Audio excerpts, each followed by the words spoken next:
Hi guys, Chef Laura here. It's nice and warm out, and I thought I would do something a little different this time with a twist on something you've seen. But I'm gonna make a tequila lime shrimp taco, and I'm going to make a fresh tomatillo salsa, and then I'm gonna make a tropical fruit pico de gallo salsa to go in there as well. And so I just kind of wanted to show you what's going into the tomatillo salsa. For me, I'm gonna make it really spicy, so I have both a habanero chili pepper, or also known as a Scotch bonnet, and a serrano chili pepper. I have a couple of cloves of fresh garlic, some yellow onion or white onion is fine, a little bit of cilantro, you don't really need that much, and then the most important ingredient obviously is the tomatillo, and I wanted to show you what a tomatillo looks like for those of you who may have never seen one. It actually comes in its own little perfect package, and then you peel it, and there's the tomatillo. It is actually the fruit from a gooseberry bush, which is also part of the nightshade family. It is not like a tomato at all. It's very citrusy and sour, and we're gonna grill these outside on the barbecue grill so that the skin becomes charred and black because we want that smoky flavor. I'm also gonna grill the peppers outside. Then for the tropical fruit salsa, I have a little bit of onion, some fresh lime, tomato, some cilantro, and then I have some fresh pineapple that I've cut up, and I'm going to peel and cut up this fresh mango, and we're gonna make a light, bright fruit salsa that goes really well with fish or seafood. And since I'm gonna do shrimp tacos, we're gonna put both of them. Then we'll come back and I'll show you the ingredients that are gonna go into the fish taco, and we'll put that together. Okay, so I have my tomatillos, my habanero, and my serrano chili pepper grilling on the grill. I'm just gonna turn them around. And you see that nice blistery char there? That's what we want all around the outside of it.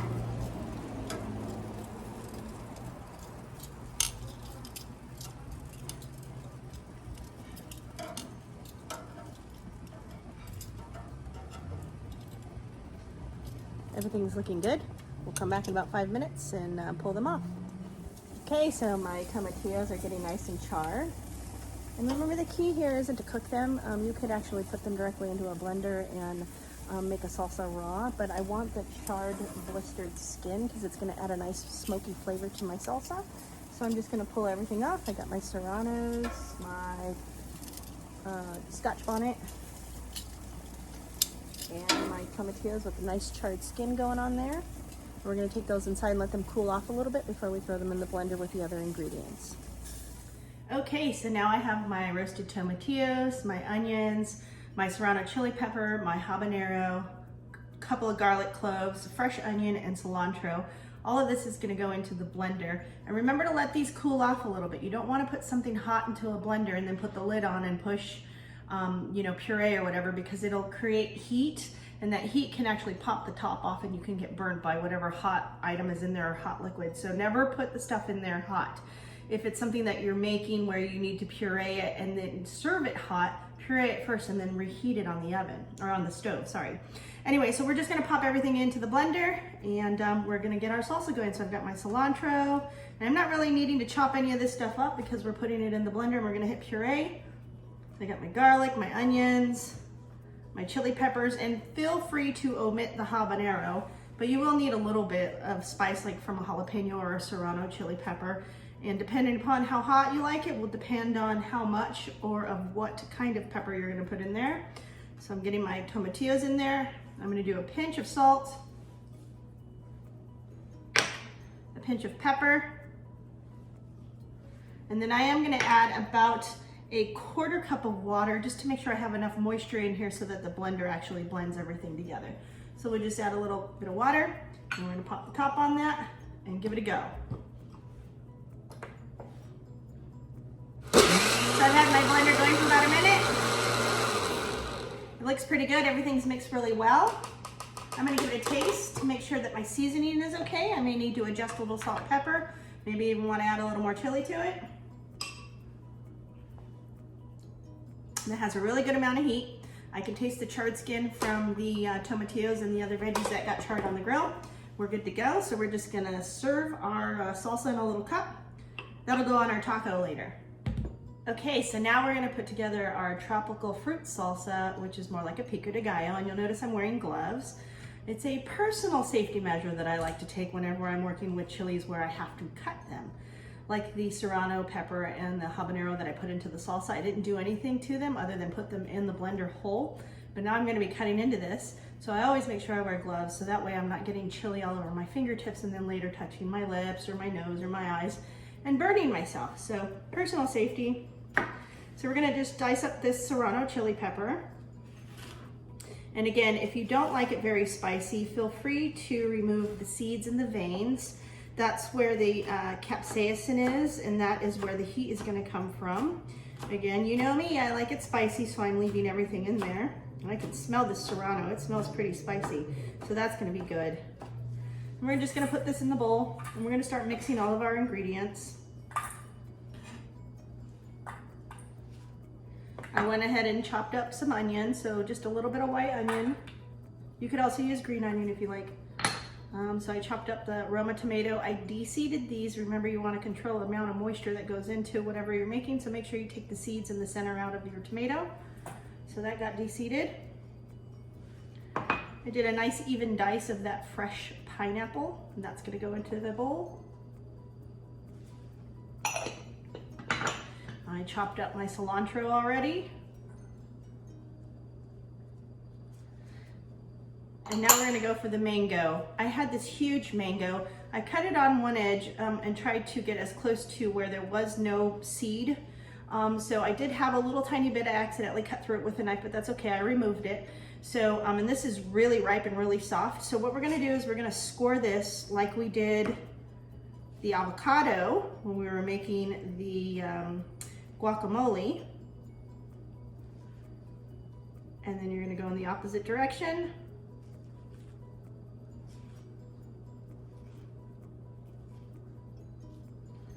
And now, I'm just gonna take a piece of it and slide my knife in between the flesh and the skin of the mango. Nice and flat. Everything came off and pretty much well cubed. I'm gonna go a little bit smaller to make them a little bit more bite size. But that's how easy it is to chop up a fresh mango, which they can be pretty tricky to work with. They're slippery. There's a lot of moisture and juice that comes out of them, but pretty simple if you cut it that way.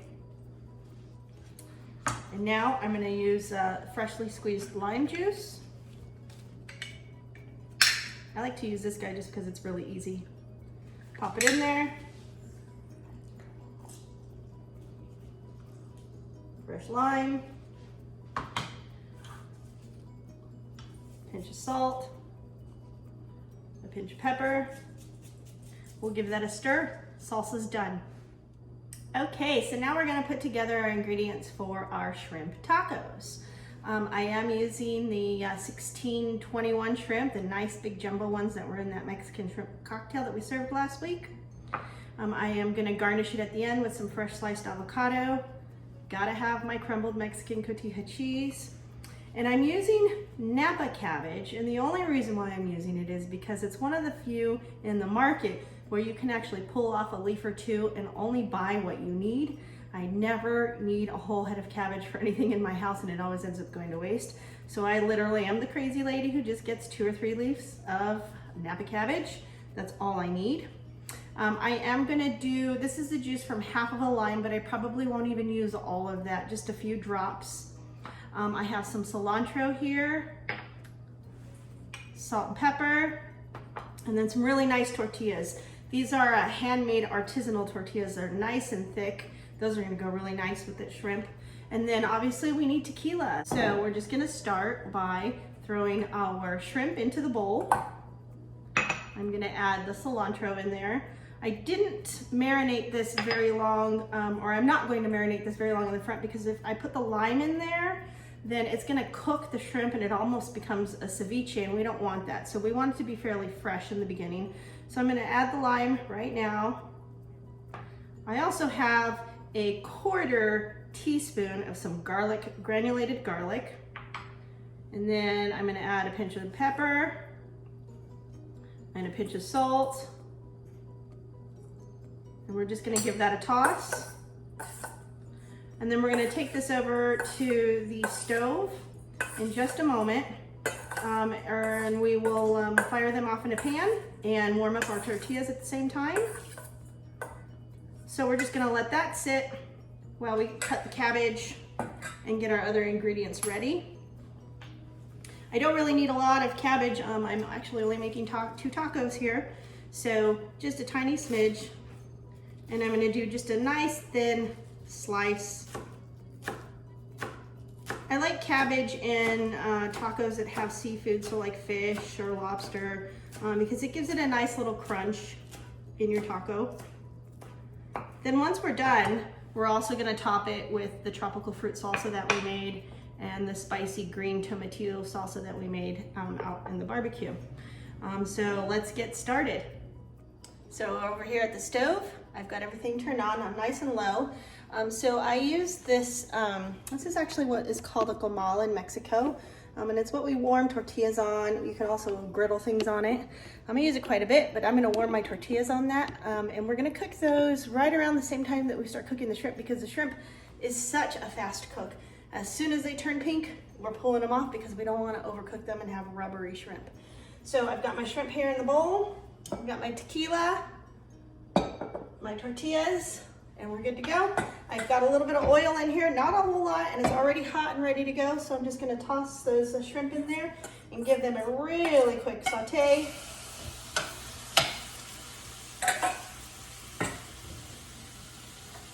And in goes my tequila as well. That's gonna cook off.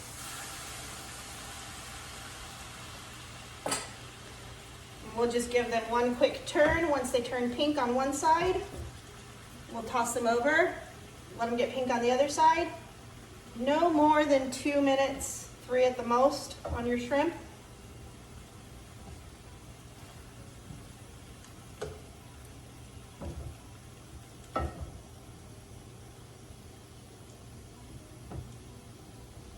Let's get those tortillas on the grill so that they're done at the same time the shrimp is done.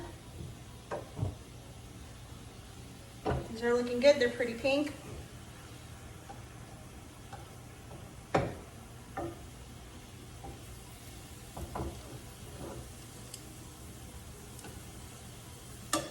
I'm gonna say those are done. So shrimp is done. Let's finish off those tortillas and we'll move over and plate. Okay, so I've got my beautiful sauteed tequila lime shrimp going, my nice warm tortillas. So we're just gonna plate. These are really big, so I'm really only gonna put about 3 in there, although we could probably squeeze all 4 of them in.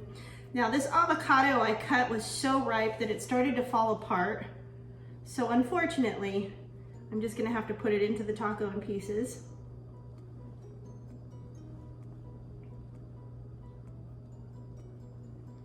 But this is looking good already. Then I'm gonna do my little tiny bit of shredded cabbage. You don't need a lot, just enough for a little bit of crunch. I'm gonna get my green roasted tomatillo salsa in there, just a smidge for a little bit of heat and a little acidity. Then I'm gonna get my tropical fruit salsa that we made with fresh mango and fresh pineapple.